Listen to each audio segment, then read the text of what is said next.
Hey everyone, have I got news for you? What the heck? Squeeze No me? way. No way. What?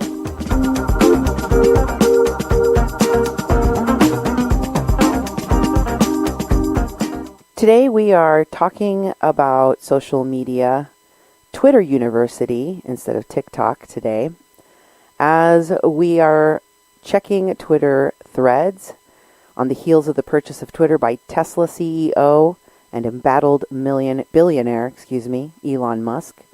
Many users have been leaving the social media site, while others are testing Musk on his promise to promote and protect free speech. P.S. The use of the N-word has now jumped up by 500% on Twitter since Musk took over. But today we're going to talk about the unvarnished truth on Twitter. The first entry comes from @LollardFish, a.k.a. David M. Perry, a Twin Cities historian, journalist, and speaker. His Twitter bio also describes him as a pub musician, a dad, a husband, and a dishwasher.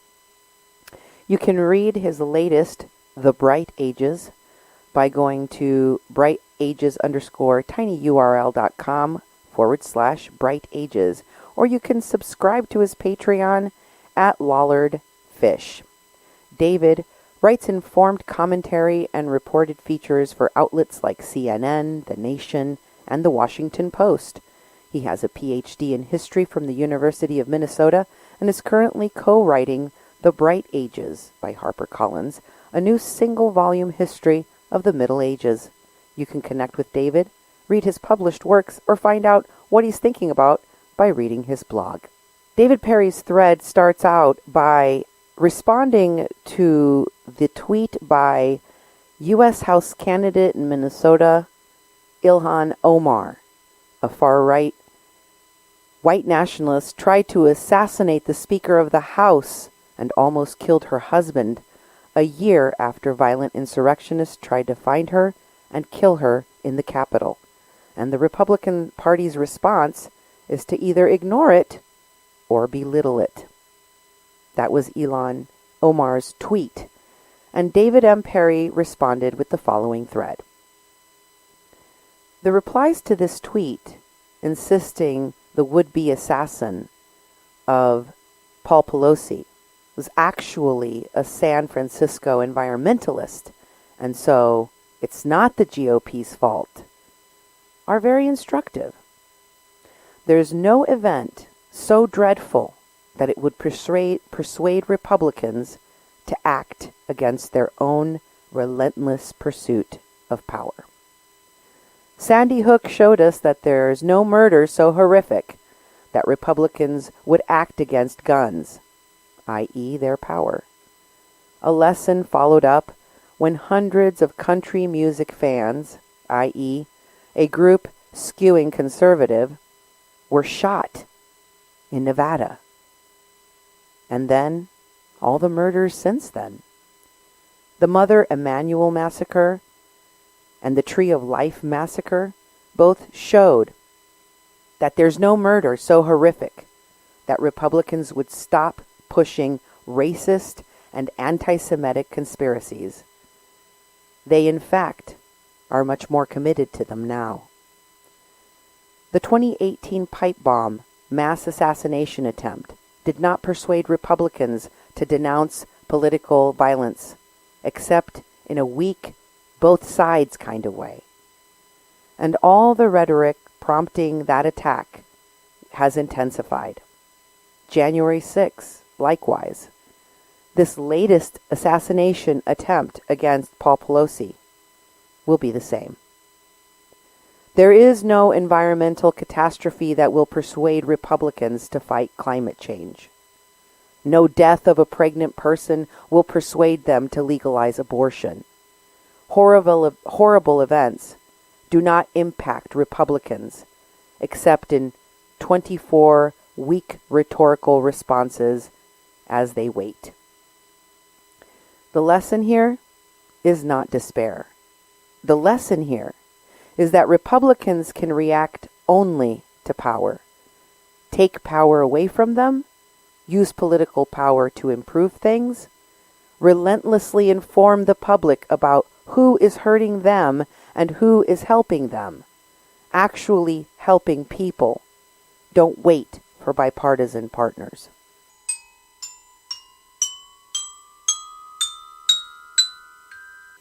Next Twitter thread comes from anti-racism educator Tim Jacob Wise, at Tim Jacob Wise on Twitter. And his essays can be found at timwise.medium.com. His latest book, Dispatches from the Race Wars, is available from City Lights Books. You can also support him by going to patreon.com/Speak Out with Tim Wise. On Tim Wise's Twitter feed, you can find some tweets recently criticizing the new owner of Twitter, Elon Musk. One tweet reads, Elon says comedy is now legal on Twitter, but coming from a guy with the sense of humor of a 14-year-old boy, whose idea of comedy is 69 and 420 jokes, and who probably asks people to pull his finger, one wonders what exactly has been legalized. Another tweet, speaking about right-wingers on Twitter, says, right-wingers insisted that once Elon took over, they'd be able to speak their mind. Finally, the MAGA message can be heard. And then, as soon as they were quote-unquote freed to do this, they started screaming the N-word and bashing Jews. The lesson? Hate is the MAGA message. It always was. And here is a thread that he wrote about understanding the denial of American history by white people. This thread begins with two pictures. To understand white denial about American history, consider these two photos. First, this picture of Hazel Bryan screaming at Elizabeth Eckford during the integration of Little Rock Central High. The date, September 4, 1957. As for the second photo, follow along.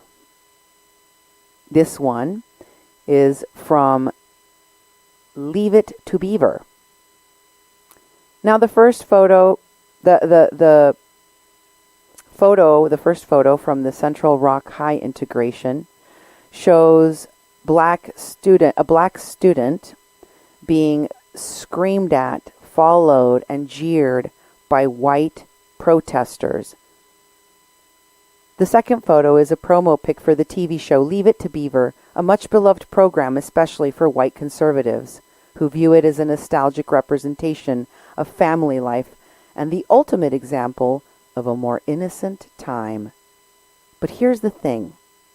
Leave It to Beaver premiered October 4th, 1957, 1 month to the day after the photo from Little Rock was taken. America wasn't innocent, and the evil wasn't only in the hearts of Hazel Bryan or the other Little Rock whites. It was a national sickness, one most whites ignored, or simply couldn't allow themselves to see. Any nation that produces hagiographic representations of itself at a time when others are being assailed and destroyed deserves to be exposed as the fraud it is. And those who brought the lie, whose childhoods were dependent upon it, deserve to have their memories assaulted with the truth, to be confronted with reality, no matter how difficult. It's called growing up. It's called not being able to wallow in infantile naivete anymore. White Americans have an understanding of this country which is, by and large, infantile. We are held hostage by our own ignorance. James Baldwin said it best. These innocent people are trapped in a history they do not understand, and until they understand it, they cannot be released from it. We want release without recognition, pardon without pain, forgiveness without facing the truth of what this nation has done in our name. And to our relative benefit, for centuries, we want the America of the Cleaver family because we fail to realize it never existed. It was a myth, a lie. Always. Reality was represented by that other picture from Little Rock. And it wasn't just the overt haters like Hazel Bryan and her fellow racist students. It was the millions of whites who maybe wouldn't have screamed hate like that, but did nothing to bring down segregation. And that was the vast majority of our parents and grandparents. And that silence, that acquiescence, was more evil than Hazel Bryan. At least Hazel Bryan had the courage of her awful convictions. Far worse to be the white person who accepted segregation quietly and compromised their humanity without even having the guts to own their sickness. At some point, we will have to grow up, like it or not. This country cannot much longer abide white denial and the perpetuation of the mythology that passes for American history. That mythology tethers us to systems of injustice and prevents us from becoming what we could. And it guarantees conflict and violence in the years to come. We must kill the mythology and bury the lies deep in the soil. Only this way will we save the country from utter ruin.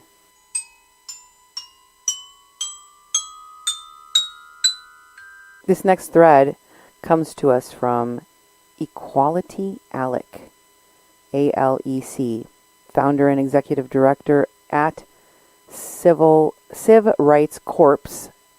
That's Civ Rights Corps. He's a civil rights lawyer, former public defender, and author of Usual Cruelty. You can find more on his website, civilrights.org/Alec-Karakatizian. I'm sorry if I mispronounced that. _founder-executive-director. Alec is the founder and executive director of Civil Rights Corp. Before founding Civil Rights Corp., Alec was a civil rights lawyer and public defender with the Special Litigation Division of the Public Defender Services for the District of Columbia, a federal public defender in Alabama, representing impoverished people accused of federal crimes, and co-founder of the nonprofit organization Equal Justice Under the Law. Alec is interested in genuine, holistic safety for everyone and ending human caging, surveillance, police, the death penalty, immigration laws, war, and inequality. He also likes playing the piano and soccer, collecting rocks, singing, growing flowers, and making weird paintings on large pieces of wood and metal.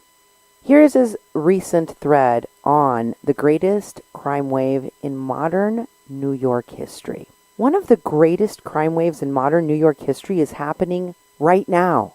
You probably haven't heard about it because police aren't seriously investigating it, and few journalists are covering it. The conspiracy reaches the highest levels of the New York City government.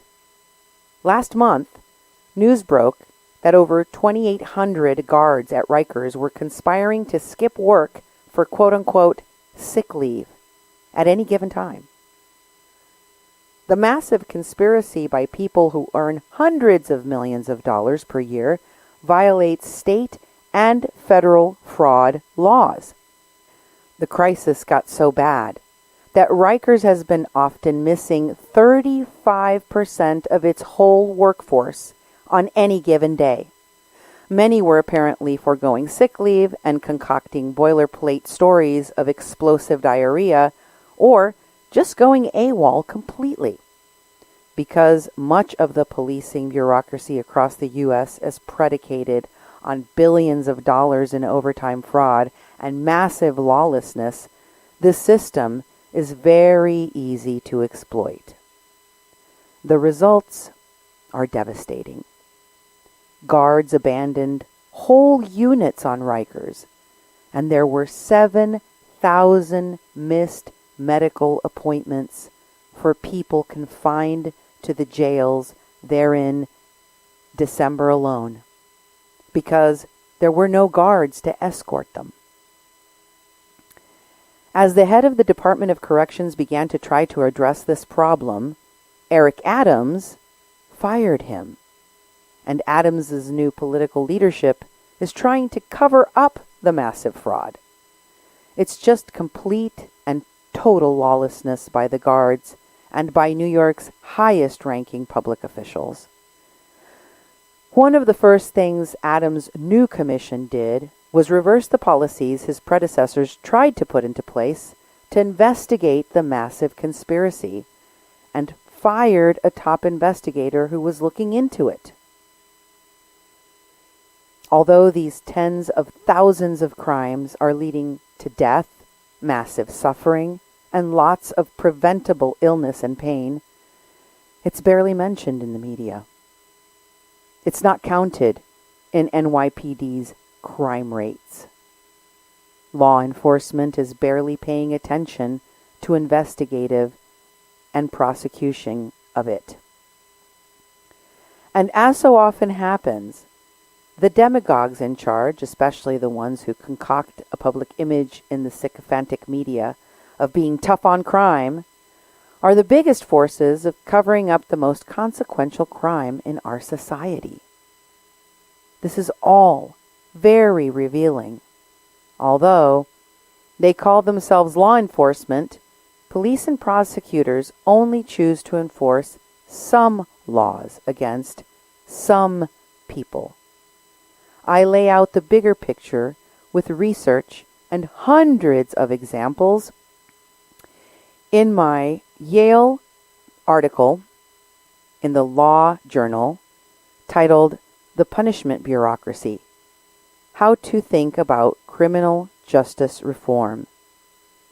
I encourage you to read it by going to yalelawjournal.org/forum/the-punishment-bureaucracy. Here are some excerpts. We do not expect people to be deeply moved by what is not unusual. The element of tragedy which lies in the very fact of frequency has not yet wrought itself into the coarse emotion of mankind, and perhaps our frames could hardly bear much of it. If we had a keen vision and feeling of all ordinary human life, it would be like hearing the grass grow and the squirrel's heartbeat, and we should die of the roar which lies on the other side of silence. Middlemarch, Mary Ann Evans. Prisons do not disappear social problems, they disappear human beings. Angela Davis. There are 2.2 million human beings confined in prison and jail cells in the United States tonight. About 500,000 of those people are presumptively innocent, awaiting trial, the vast majority of whom are confined by the government solely because they cannot pay enough money to buy their release. This country has 5% of the world's population, but 1/4 of the world's prisoners, the highest rate of human caging of any society in the recorded history of the modern world. At least another 4.5 million people are under government control through probation and parole supervision. Between 80 and 90% of the people charged with crimes are so poor that they can't afford a lawyer.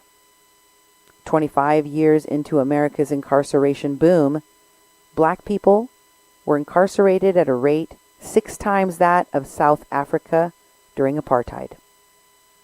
The incarceration rate for black people in the nation's capital is 19 times that of white people.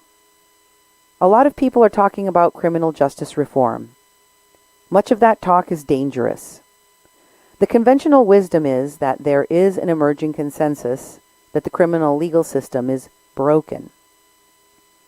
But the system is broken only to the extent that one believes its purpose is to promote the well-being of all members of our society.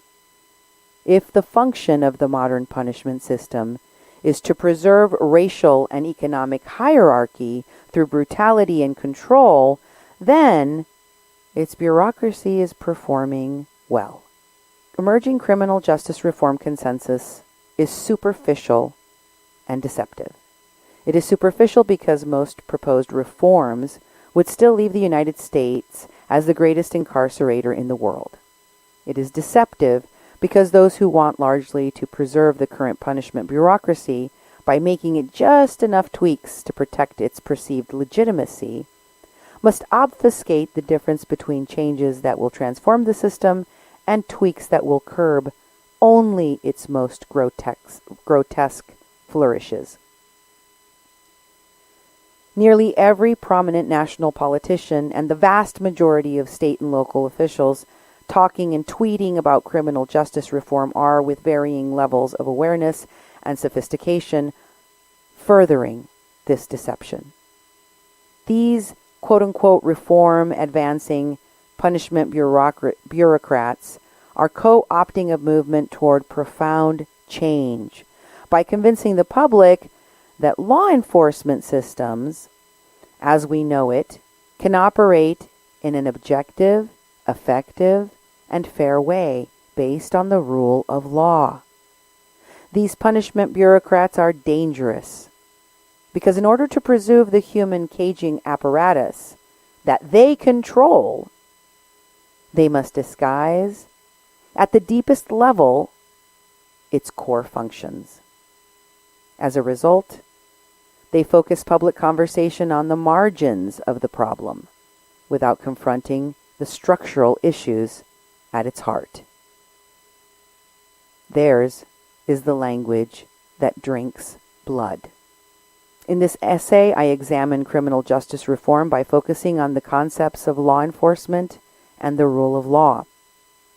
Both are invoked as central features of the American criminal justice system. For many prominent people advocating reform, the punishment bureaucracy as we know it is the inevitable result of law enforcement responding to people, quote-unquote, breaking the law. To them, the human caging bureaucracy is consistent with and even required by the rule of law. The worldview that the punishment bureaucracy is an attempt to promote social well-being and human flourishing under a dispassionate system of laws shapes their idea about how to fix this system. But few ideas have caused more harm in our criminal system than the belief that America is governed by neutral rules of law. The content of our criminal laws and how those laws are carried out are choices that reflect power. The common understanding of the rule of law and the widely accepted use of the term law enforcement to describe the process by which those in power accomplish unprecedented human caging are both delusions critical to justifying the punishment bureaucracy. This is why it's important to understand how they distort the truth. I explain why the current criminal justice reform discourse is so dangerous, focusing on several prominent national punishment bureaucrats and new local waves of supported progressive prosecutors. And finally, I discuss the new generation of directly impacted people, organizers, lawyers, faith leaders, and academics on the libertarian left and right, who understand the punishment bureaucracy as a tool of power in service of white supremacy and profit.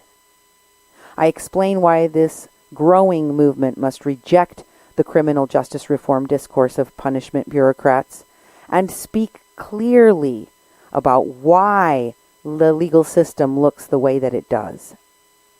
I urge those interested in changing the punishment bureaucracy to ground every discussion that they have and every proposed reform that they evaluate in a set of guiding principles rooted in this movement's vision. What is a crime? The first step to understanding how we accomplish the imprisonment of millions of people's bodies is understanding what laws authorize government agents to take away a person's liberty. A society makes choices about what acts or omissions to render worthy of different kinds of punishment. The decision to make something punishable by human caging authorizes the government to treat people in ways that otherwise would be abhorrent. For example, a person walking down the street smoking a cigarette cannot be searched by police. Even a police demand to stop walking or the probe of an officer's hand along the person's outer clothing would violate our constitutional Bill of Rights. But in most of the country, for the past 50 years, if that same person were smoking a cigarette containing dried marijuana plant, in addition to a dried tobacco plant, the person may be bound in metal chains, removed from the street, strip searched, placed in a cage, and held in solitary confinement with no human contact or natural light. The person can be kept in that cage for decades. The person can lose her rights to vote, to be removed from public housing, and have her family removed from public housing, be deprived of basic human needs, be barred from employment, and she can be also deprived of hugging her children or having a sexual relationship with her spouse. All of this treatment is allowed only because the person is deemed criminal.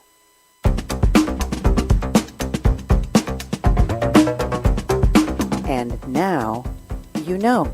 I feel smarter now.